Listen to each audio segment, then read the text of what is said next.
আমি প্রথমে এই স্কুলের যারা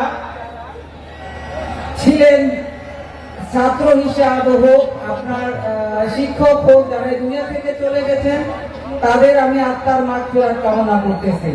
সম্মানিত শিক্ষকবৃন্দ এবং সাংবাদিক বৃন্দ, প্রান্তীয় এলাকাবাসী, আসসালামু আলাইকুম।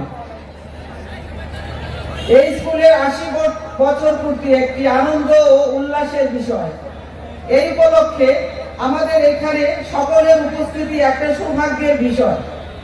বিগত দিনে যারা ছিলেন, বর্তমানে যারা আছেন, সবার এক মিলন মেলা এইটি।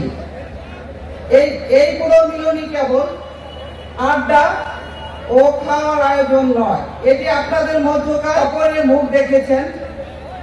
আবার আজ সমাজে যে অবস্থানে সমাজে দাঁড়িয়ে আছেন, আপনাদের শেকড় কিন্তু এই স্কুলই।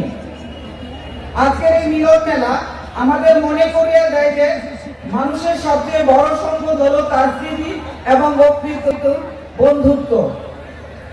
পরিশেষে আজকের এই আয়োজনের জন্য আয়োজক সুস্থ থাকবেন, আমি এই শুভ উদ্বোধন ঘোষণা করছি।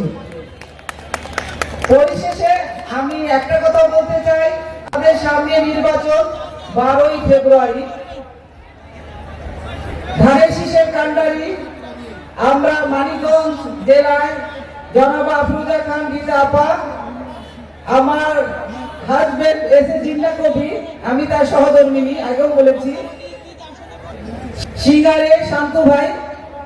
আপনারা সবাই ধানের শীষকে ভোট দিয়ে জয়যুক্ত করবেন, এটি আমার প্রত্যাশা থাকবে। সবাই ধানের শীষে ভোট দিবেন, ধানের শীষকে জয়যুক্ত করবেন। আবার যেন আপনাদের মাঝে আমরা আবার আনন্দ উৎসব করতে পারি। ইনশাআল্লাহ সবাই ভালো থাকবেন, সুস্থ থাকবেন। কত বেশ কত তবে আমাদের পুনর্মিলনী সার্থক হবে। ধন্যবাদ। আর হরিশ দাসকে অসংখ্য ধন্যবাদ। আমরা দেখতে পাচ্ছি মাঠের পূর্ব পাশে 2020